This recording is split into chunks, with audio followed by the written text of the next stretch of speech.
Hi, everybody. Welcome back to Old Time Rock and Roll.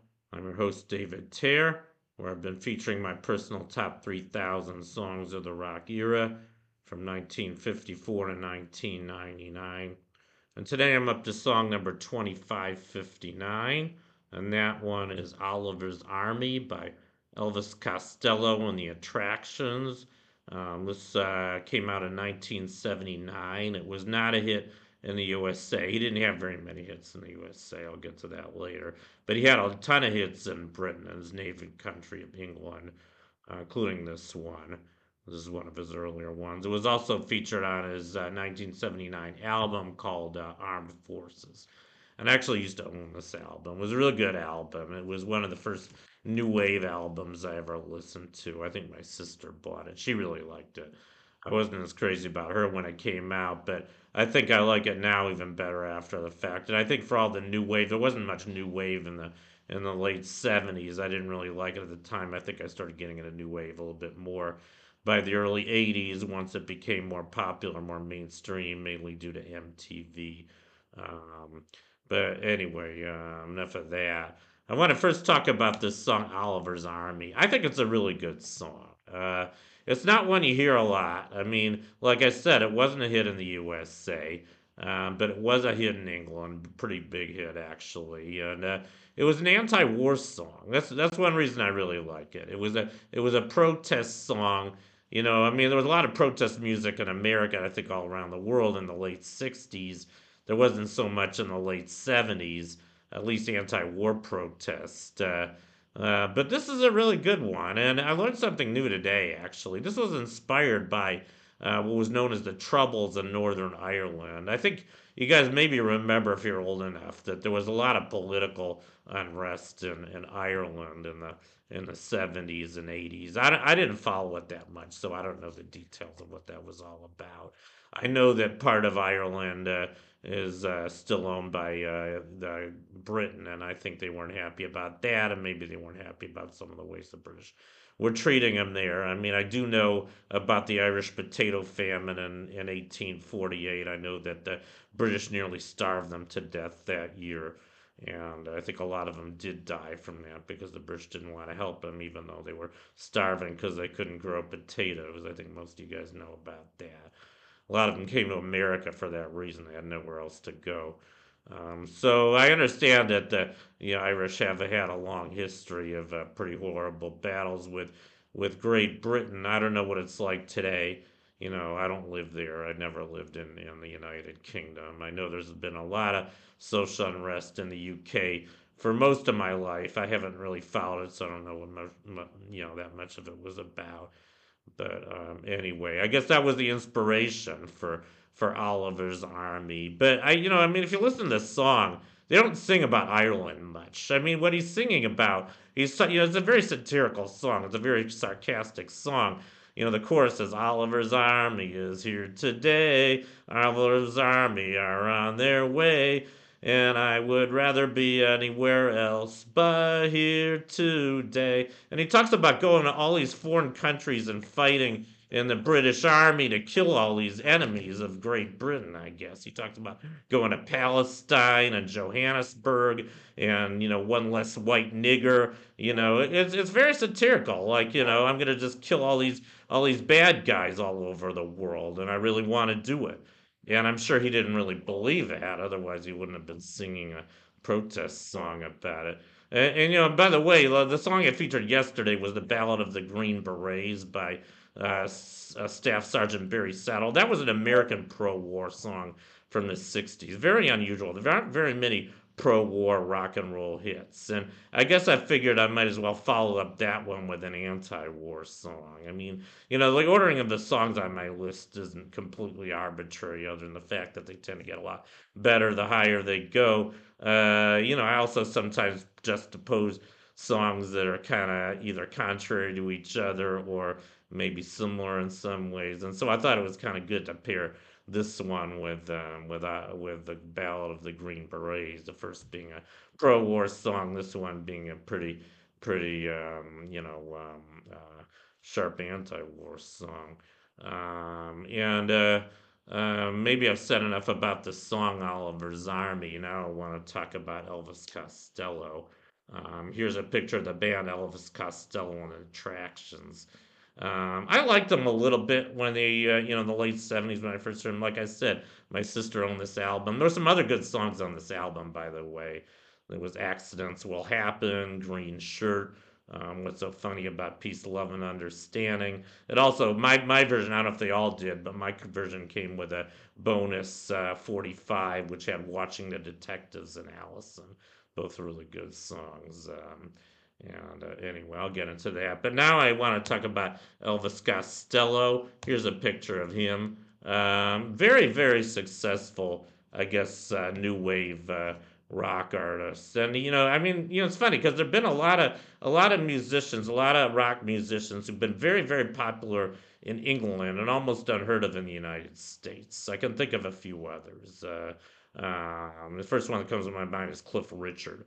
I mean, Cliff Richard was a huge star in England during the 50s and 60s when he was really unknown in America. And then he had a few hits starting in America in the late 70s and early 80s. Similarly, Elvis Costello was pretty unknown. I think pretty much throughout his whole career in America, even though he was probably one of the biggest, artists in English history. I mean, he had dozens of hits in England. I'm not even going to go through all of them. What I decided to do today is I'm going to go through all of his UK hits up to the end of the 80s. He had 15 more even from 1990 onward, but I figured I might as well stop after 1989. So anyway, I'm just going to go through his hits.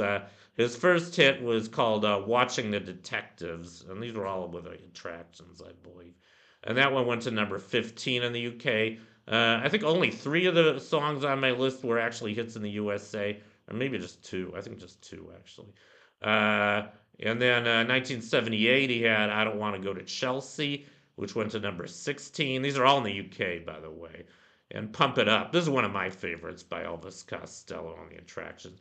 That went to number 24 in the UK. That one's coming up much, much higher on my list. There are actually two other songs by Elvis Costello on the Attractions that are coming up on my list. "Pump It Up" is, I'm not going to say how high, but pretty high. "Radio Radio," that went to number 29. And then in 1979, he had the song I'm featuring today, "Oliver's Army." That was actually his biggest hit in the UK, and a lot of these were international hits too. But this went to number 2 in the UK. Strangely enough, he didn't have any number ones in the UK. I don't even know if he had any number one songs in any other country either. But he had a lot of big hits, and then he followed that up with "Accidents Will Happen," which went to number 28. Like I think I mentioned, that was on his Armed Forces album. I think it was the first song on that album, actually. Not a bad song. 1980 had "I Can't Stand Up for Falling Down," which went to number 4, and "High Fidelity," which went to number 30, and "New Amsterdam," which went to 36, and "Clubland," which went to 60. In 1981, he had "Good Year for the Roses," which went to 6, and "Sweet Dreams," which went to 42. In 1982, he had "Cry, Cry, Cry," a double hit, "Cry, Cry, Cry," I guess was the A side, and "Wondering" was the B side. That went to number 51. Later that year, he had "Your Little Fool," which went to 52. "Man Out of Time," which went to 58. "From Head to Toe," which went to 43. And "Party Party," which went to 48. In 1983, he had "Pills and Song," which went to 16. And this was his first, this next one was the first hit in the USA, "Every Day I Write the Book." I actually remember hearing that one when I was at University of Michigan. A lot of my friends liked that one, played in my dorm. That went to number 28 in the UK and number 36 in the USA, just barely cracked the top 40. Then he had "Let Them All Talk," which went to 59. In 1984, he had "Peace in Our Time," which went to 48. And another double hit, "I Want to Be Loved," and "Turning the Town Red," which went to 25. In 1984, I guess he did have another Hot 100 hit in America. This was the only "Flame in Town," which went to 71 in the UK and number 56 in the USA. In 1985, he had "Green Shirt." That's another one from the Armed Forces album. I guess it wasn't released as a single till 1985, but when it was, it went to number 68 in the UK. That's a pretty good song, by the way. I remember a little bit of it. You tease and you flirt and you shine all the buttons on your green shirt. I really have no idea what it's about, but not a bad song. Then later he had a cover of a song originally recorded by the Animals, Don't Let Me Be Misunderstood, which went to number 33. In 1986, he had Tokyo Storm, which went to 73, and I Want You, which went to number 79. Um, and then finally, in 1987, he had uh, Blue Chair, which went to number 94. Finally, in 1989, he had Veronica, which went to number 31 in the UK, and that was their biggest hit in the USA, went to number 19. That one's also coming up on my list, by the way. Very excellent song it is. And then, like I mentioned, he had another 15 songs in the UK from 1990 on. I'm not even going to go through them all because I don't even know any of them anyway. But, a great artist, I think. And I guess I just want to say one more thing about him before I get off. I mean, he used the name Elvis, which takes a lot of guts. And maybe part of the reason he wasn't a bigger star in the United States is because maybe a lot of Americans didn't like the fact that he used Elvis's name. I mean, it wasn't his real name, and of course, we all know about King Elvis, Elvis Presley. My uncle even used to sarcastically call him King Elvis. I don't think he was really familiar with his music. He almost looked like the antithesis of Elvis. I mean, look at him. Looks like a typical nerd with glasses. I mean, and he had a very kind of nasally voice, but I liked him. I mean, I think that was part of his persona.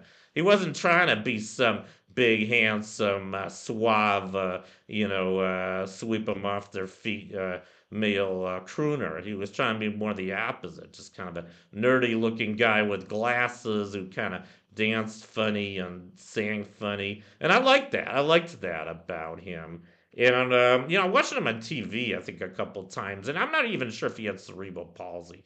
Maybe you guys can tell me. I saw him dancing once, and I thought my sister told me he had cerebral palsy. He kind of looked like it the way he danced, but I think if he had CP, he probably wouldn't even be able to stand up. So maybe that was his gimmick. I don't know.